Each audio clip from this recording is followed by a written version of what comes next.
Hello friend, welcome back to my video. आज की इस वीडियो में हम लोग क्लास 7 के इंपॉर्टेंट प्रश्नों करेंगे। ठीक है, आज का जो चैप्टर होने वाला है साइंस का वो है रेशों से वस्त्र तक। ठीक है, ये एक इंपॉर्टेंट चैप्टर है और इससे कुछ क्वेश्चन हैं जो कि करेंगे, जो कि आपके आने वाले एग्जाम जैसे कि रेलवे के एग्जाम हो गए जिसमें एनसीईआरटी बेस्ड क्वेश्चन पूछे जाते हैं, एसएससी जिसमें एनसीईआरटी बेस्ड क्वेश्चन पूछे जाते हैं, ठीक है, या फिर कोई भी पीसीएस होता है, ठीक है, पीएससी, या फिर जैसे कि एग्ज़ाम होता है बिहार में टीचर का एग्ज़ाम, जो टीचर इंट्रेंस टेस्ट चल रहा है उस एग्ज़ाम के लिए काफ़ी ज़्यादा इंपॉर्टेंट है। ठीक है, ये प्रश्न जो है एग्ज़ाम के दृष्टिकोण से भी काफ़ी ज़्यादा महत्वपूर्ण है। तो चलिए वीडियो को शुरू करते हैं। पहले प्रश्न की तरफ बढ़ते हैं। पहला प्रश्न है आज का, कुछ कथन दिए गए हैं उन पर विचार करिए। ठीक है, पहला कथन है, जंतुओं से प्राप्त किए जाने वाले रेसे जांतव रेसे कहलाते हैं। ठीक है, दूसरा है, रेशम के रेसे रेशम कीट के कोष से प्राप्त होते हैं। थर्ड है, भेड़, बकरी तथा याक ऊन देने वाले जंतु हैं। ठीक है, क्वेश्चन है कि इनमें से कौन सा कथन सही है? केवल एक, दो, दो तीन, या एक, दो, तीन, सभी। तो चलिए इसके आंसर की तरफ बढ़ते हैं। देखिए इसमें सभी कथन सही हैं। व्याख्या देख लीजिए, जंतुओं से प्राप्त किए जाने वाले रेसे जांतव रेसे कहलाते हैं। इनमें से रेशम के फाइबर रेसे रेशम कीट के कोकून कोष से प्राप्त किए जाते हैं तथा ऊन के रेसे भेड़, बकरी तथा याक के बाल से प्राप्त किए जाते हैं। ठीक है, याद रखिएगा यहाँ पर एक खरगोश भी मेंशन करना है। खरगोश से भी ऊन प्राप्त किया जाता है हमारे देश में। ठीक है, खरगोश। ओके, आगे बढ़ते हैं। अगला सवाल है, देखिए कुछ कथन देंगे, इनमें से कौन से कथन सही हैं? ठीक है, पहला है, अंगोरा ऊन को अंगोरा नस्ल की बकरियों से प्राप्त किया जाता है। दूसरा है, अंगोरा नस्ल की बकरियां कश्मीर के पहाड़ी क्षेत्रों में पाई जाती है। तीसरा है, पश्मीना शॉल अंगोरा नस्ल की बकरियों की त्वचा पर उपस्थित मुलायम बालों या फर से बनाई जाती है। इनमें से कौन सा कथन सही है? ठीक है, आपको चयन करना है। केवल एक, दो सही है, केवल दो सही है, केवल एक, तीन सही है, या केवल तीन सही है। ठीक है, चलिए बढ़ते इसके आंसर की तरफ। ठीक है, देखिए इसमें जो सही जवाब होगा, कौन सा कथन गलत है ये पूछा गया था। तो इसमें कथन तीन गलत है। ठीक है, कथन तीन गलत है क्योंकि कश्मीर के मशहूर पश्मीना शॉल कश्मीरी बकरियों की त्वचा पर उपस्थित मुलायम बालों से बनाई जाती है। ठीक है, अंगोरा ऊन को अंगोरा नस्ल की बकरियों से प्राप्त किया जाता है कि जो जम्मू एवं कश्मीर के पहाड़ी क्षेत्रों में पाई जाती है। अतः कथन एक और दो सही है। ठीक है, कथन तीन गलत है। आगे बढ़ते हैं। अगला सवाल है रेशम के संदर्भ में। ठीक है, रेशम के संदर्भ में निम्नलिखित कथनों पर विचार कीजिए। पहला है, रेशम कीट पालन को सेरीकल्चर कहा जाता है। दूसरा है, रेशम फाइबर रेसे प्रोटीन से बनते हैं। तीसरा है, रेशम के रेसे रेशम कीटों से प्राप्त किए जाते हैं।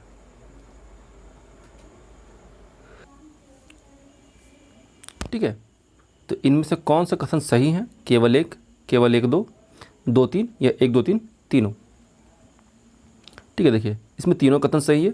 तो एक एक करके सबको एक्सप्लेनेशन देख लेते हैं। रेशम कीट पालन को सेरीकल्चर कहा जाता है। याद रखिए एग्जाम में कभी कभी पूछ देता है कि रेशम कीट के पालन को क्या कहा जाता है, तो इसे सेरीकल्चर कहा जाता है। उसके बाद है रेशम फाइबर जो है, ठीक है, रेशम फाइबर जो है प्रोटीन से बनता है और कथन एक और दो इससे सही हो जाता है। ठीक है, देखिए रेशम कीट रेशम के रेशों के एक आवरण कोकून वो बनाते हैं। कोकूनों को रेशम को पृथक करके उनका संशोधन किया जाता है और फिर धागा बनाया जाता है। ठीक है, आगे देखते हैं। भारत में रेशम उत्पादन से संबंध विभिन्न प्रकार के उद्योगों में महिलाओं की भूमिका महत्वपूर्ण है। रेशम कीट पालन कोकून या कोष से रेशम को निकालने और कच्चे रेशम से वस्त्र निर्माण आदि कार्य में अधिकतर महिलाओं के द्वारा काम किया जाता है या कार्य किया जाता है। ठीक है, रेशम उत्पादन में भारत विश्व के अग्रणी देशों में एक है, जिसमें नंबर 1 पे कौन सा है? इसको याद रखिएगा, चीन जो है वर्ल्ड का नंबर 1 पे प्रोड्यूसिंग करता है रेशम को।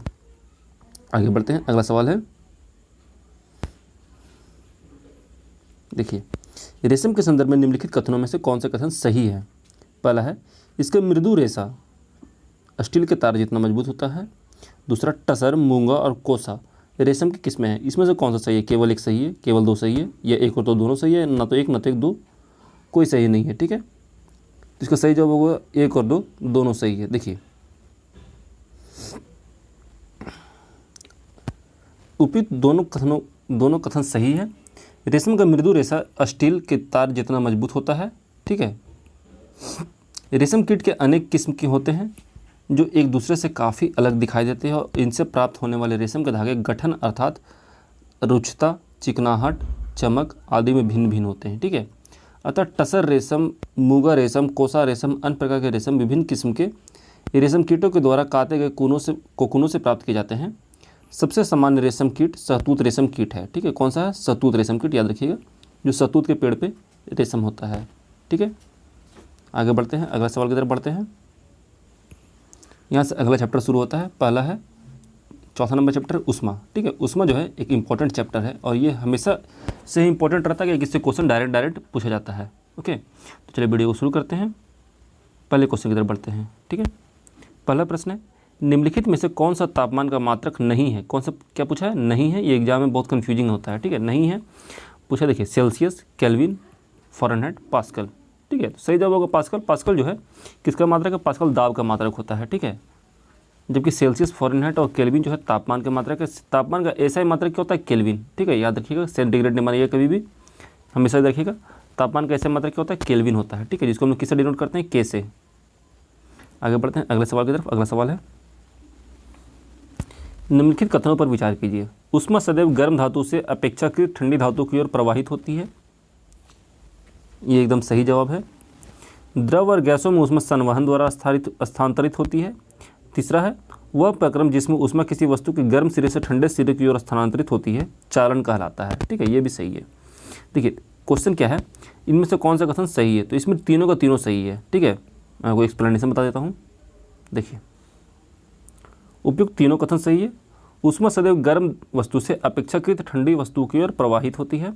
देखिए पहला पॉइंट है, एक वस्तु से दूसरी वस्तु में ऊष्मा तीन प्रक्रमों के द्वारा स्थानांतरित होती है। यह है चालन, संवहन और विकिरण। ठोस में प्रायः ऊष्मा चालन एवं द्रवों एवं गैसों में संवहन के द्वारा स्थानांतरित होती है।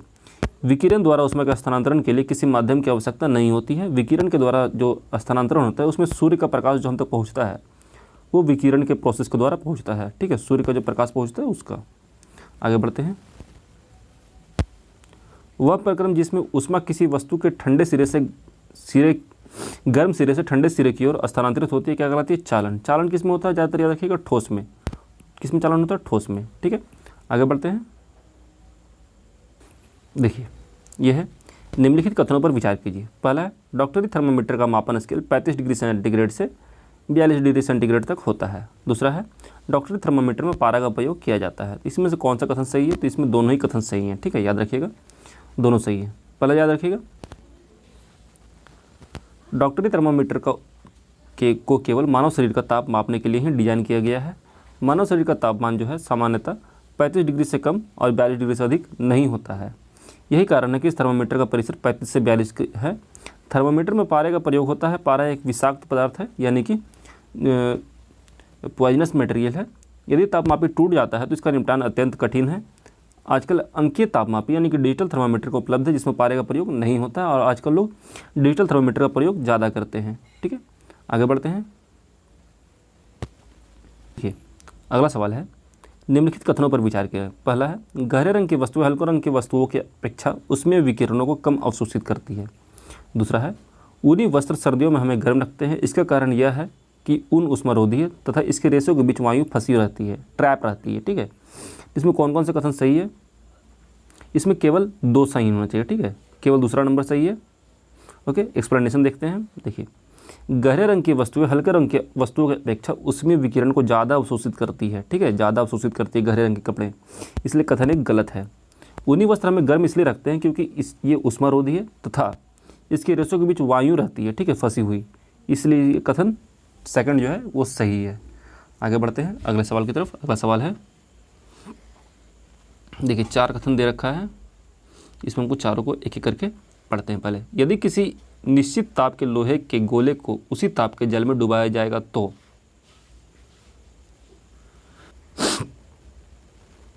पहला, लोहे के ऊष्मा का अच्छा चालक होने की वजह से लोहा गर्म और लोहे गोला और गर्म हो जाएगा। ठीक है, देखिए पहला कंडीशन ये है कि सेम टेम्परेचर है दोनों का, लोहे गोला को उसी ताप के, जितना गर्म लोहा है उतना ही गर्म जल भी है। तो अगर डुबाएंगे लोहे गोले को, तो लोहे का गोला और गर्म हो जाएगा। दूसरा, लोहे का गोला ठंडा तथा जल का ताप अधिक हो जाएगा। दूसरा, लोहे के गोले तथा जल के ताप में कोई परिवर्तन नहीं होगा, लोहे तथा जल दोनों का ताप कम हो जाएगा। ठीक है, देखिए इसमें क्या है कि दोनों का जब टेम्परेचर, दोनों का जब ताप जो है सेम रहेगा तो उसमें कोई प्रोसेस चेंजिंग नहीं आएगा। ठीक है, जिसका सही जवाब होगा केवल 3। ठीक है, केवल 3 होगा, क्योंकि जब दोनों का तापमान सेम है तो कोई परिवर्तन नहीं आना चाहिए इसमें। ओके, देखिए एक्सप्लेनेशन है, उसमें सदैव गर्म वस्तु से ठंडी वस्तु की ओर प्रवाहित होती है। चूँकि लोहे का गोला एवं जल का तापमान समान है, अतः उसमें का प्रवाह किसी भी दिशा अर्थात ना तो जल से गोले से जल की ओर, ना ही जल से गोले की ओर होगा। इस प्रकार किसी के ताप में कोई परिवर्तन नहीं आएगा। ठीक है, आगे बढ़ते हैं। अगला सवाल है,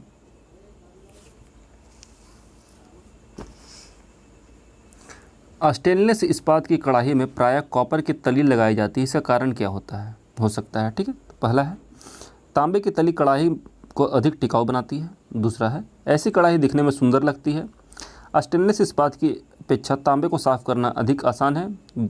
चौथा है स्टेनलेस इस्पात की अपेक्षा तांबा ऊष्मा का अच्छा चालक है। देखिए सही जवाब होगा option number D. Option number D इसलिए सही होगा क्योंकि जो तांबा होता है वह स्टेनलेस स्टील के मुकाबले देखा जाए तो ज़्यादा अच्छा ऊष्मा का चालक होता है। ठीक है, इसलिए इसका आंसर डी होगा। ठीक है, देखिए स्टेनलेस इस्पात की अपेक्षा तांबा ऊष्मा का अच्छा चालक है। इसके कारण ऊष्मा बर्तन की तली से में बेहतर तरीके से फैलती है तथा भोजन अच्छी तरह से पकता है, इसलिए कथन डी सही है। ठीक है, और अन्य सभी असत्य हैं यानी गलत है। ठीक है, आगे बढ़ते हैं। देखिए अगला जो चैप्टर है आम्ल क्षारक लवण, एसिड बेस एंड साल्ट है।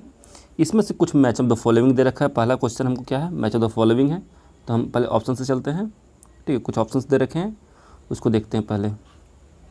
देखिए पहला है फॉर्मिक एसिड।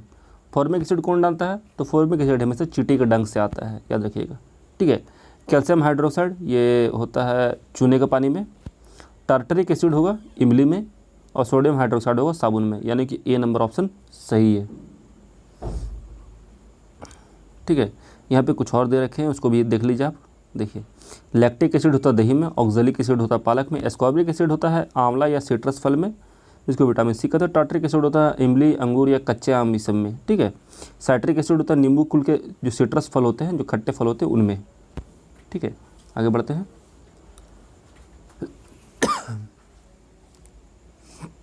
देखिए यहाँ पे कुछ एक उदाहरण दिया गया है क्षार का, और जिसमें पाया जाता है, याद रखिए सोडियम बाइकार्बोनेट जो है खाने का सोडा में पाया जाता है, कैल्शियम हाइड्रोक्साइड पाया जाता है चूने के पानी में, अमोनियम हाइड्रोक्साइड पाया जाता है खिड़की कांच आदि साफ करने के लिए जो लाया जाता है लिक्विड, उसमें होता है अमोनियम हाइड्रोक्साइड।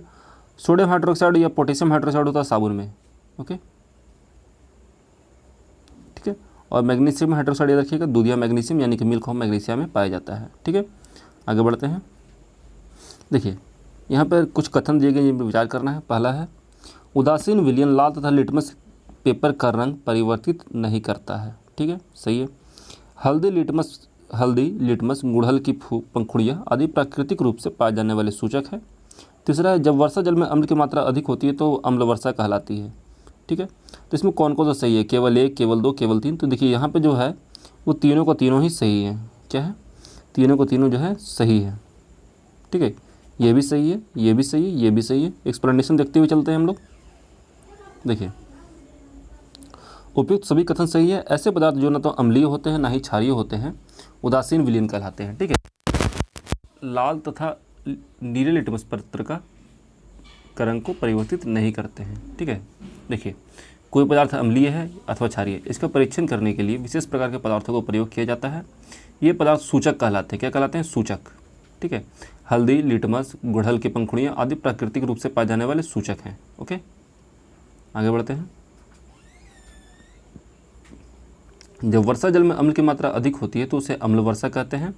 वर्षा जल के अम्लीय होने के कारण है प्रदूषक के रूप में निर्मुक्त कार्बन डाइऑक्साइड, सल्फर डाइऑक्साइड और नाइट्रोजन ऑक्साइड जैसी गैसें जो वर्षा जल में घुलकर क्रमशः कार्बनिक अम्ल, सल्फ्यूरिक अम्ल और नाइट्रिक अम्ल बना लेती है। ठीक है, आगे बढ़ते हैं अगले सवाल की तरफ। अगला सवाल है, हाँ देखिए रासायनिक उर्वरकों के अधिक प्रयोग से मृदा पर पड़ने वाले प्रभाव और उसके उपचार के संदर्भ में निम्नलिखित कथनों में से कौन से कथन सही है। पहला है रासायनिक उर्वरकों का अधिक उपयोग मृदा को अम्लीय बना देता है। दूसरा है अत्यधिक अम्लीय पदार्थ को उदासीन करने के लिए उसमें जैव पदार्थ देखिए, दूसरा है अधिक अम्लीय मृदा को उदासीन बनाने के लिए उसमें जैव पदार्थ मिलाए जाते हैं। कौन सा सही? केवल एक, केवल दो, केवल एक, दो, एक तो दोनों, या न तो एक न तो दो। देखिए, इसका सही जवाब होगा ऑप्शन नंबर 1, केवल एक। जब रासायनिक उर्वरकों का अधिक उपयोग करेंगे तो मृदा जो है अम्लीय बन जाएगा, पर अगर अम्लीय मृदा है तो उसको उदासीन करने के लिए उसमें जैव पदार्थ नहीं मिला सकते हैं। ठीक है, देखिए आगे एक्सप्लेनेशन दे रखा है, उसको पढ़ते हैं पहले। रासायनिक उर्वरकों का अत्यधिक उपयोग मृदा को अम्लीय बना देता है। कथन 1 सही है। यदि मृदा अत्यधिक अम्लीय अथवा क्षारीय हो तो पादपों की वृद्धि के लिए अच्छी नहीं होती है। अत्यधिक अम्लीय मृदा के उपचार के लिए उसमें बिना बुझा हुआ चूना कैल्शियम ऑक्साइड या भी अथवा बुझा हुआ चूना कैल्शियम हाइड्रोक्साइड उपयोग में लाया जाता है, जबकि जैव पदार्थों का उपयोग मृदा की क्षारीयता को कम करने के लिए किया जाता है। ठीक है, जैव पदार्थ मृदा में अम्ल निर्मुक्त करते हैं जो उसकी क्षारीय प्रकृति को उदासीन कर देता है, इसलिए कथन 2 गलत है। ठीक है, आगे बढ़ते हैं अगले सवाल की तरफ। देखिए, दैनिक जीवन में उदासीनीकरण के उदाहरणों के संदर्भ में निम्नलिखित कथनों पर विचार करिए। पहला है कारखानों के अपशिष्ट में अम्लीय पदार्थ मिश्रित होते हैं, इनको जलाशयों में विसर्जित करने से पहले क्षारीय पदार्थों को मिलाकर उदासीन किया जाता है। दूसरा है अमाशय में अम्ल की मात्रा बढ़ने पर मैग्नीशियम हाइड्रोक्साइड उसे उदासीन कर देने में सहायक होता है। तीसरा है चींटी के डंक के प्रभाव को नमीयुक्त खाने का सोडा यानी कि सोडियम हाइड्रोजन कार्बोनेट अथवा कैलेमाइन विलयन की सहायता से उदासीन किया जाता है। ठीक है, इनमें से कौन से कथन सही है, कौन से कथन गलत है? तो देखिए, याद रखिए, कारखाने से जो अपशिष्ट निकलता है उसमें अम्लीय पदार्थ होता है। ठीक है, उसको अगर हम क्षारीय बनाएंगे, क्षारीय पदार्थ मिला देंगे उसमें, तो उसको उदासीन हो जाएगा, यानी कि ये कथन सही है। दूसरा है अम्ल की मात्रा जब बढ़ेगी पेट में तो मैग्नीशियम हाइड्रोक्साइड हम लोग खाते हैं। ठीक है, या फिर इसको लेते हैं, मैग्नीशियम हाइड्रोक्साइड को कंज्यूम किया जाता है, जिससे क्या होता है कि वो उदासीन हो जाता है। ठीक है, तीसरा है चींटी के डंक का प्रभाव को कम करने के लिए हम लोग नमीयुक्त खाने का सोडा यानी कि जो खाने का सोडा होता है उसमें नमी मिला के लेते हैं या कैलेमाइन का विलयन उपयोग करते हैं। ठीक है, इसलिए तीनों का तीनों ऑप्शन सही है। देखते हैं इसके एक्सप्लेनेशन क्या है। सही है तीनों।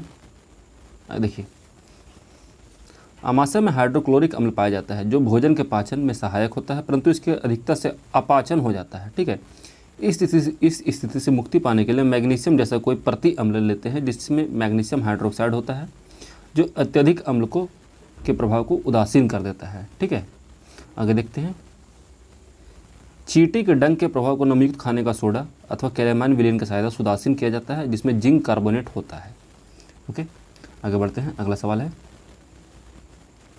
हमारे दंत क्षय हेतु अम्ल जिम्मेदार होते हैं। दूसरा है दांतों के मध्य फंसे खाद्य पदार्थ अम्ल निर्मोचित करने में सहायक होते हैं। देखिए, पहला चीज़ कि हमारा जो दंत क्षय होता है वो अम्ल के कारण होता है, सही है, पर यह गलत है कि जो खाद्य पदार्थ फंसे होते हैं वो अम्ल निर्मोचित करते हैं, ये गलत है।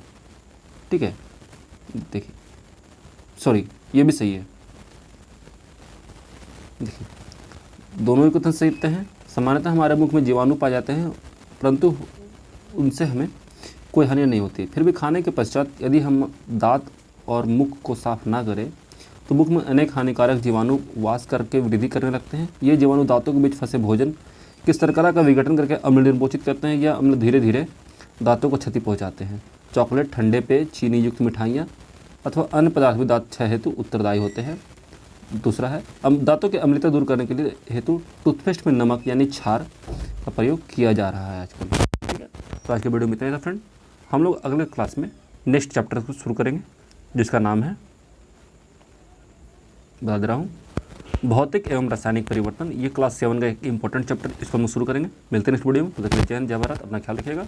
अगर वीडियो अच्छा लग रहा हो तो प्लीज़ वीडियो को लाइक करिए, चैनल को सब्सक्राइब करिए इस टाइप के और वीडियो के लिए। मिलते हैं नेक्स्ट वीडियो में। तो जय हिंद, जय भारत, अपना ख्याल रखिएगा। And finally thanks for watching.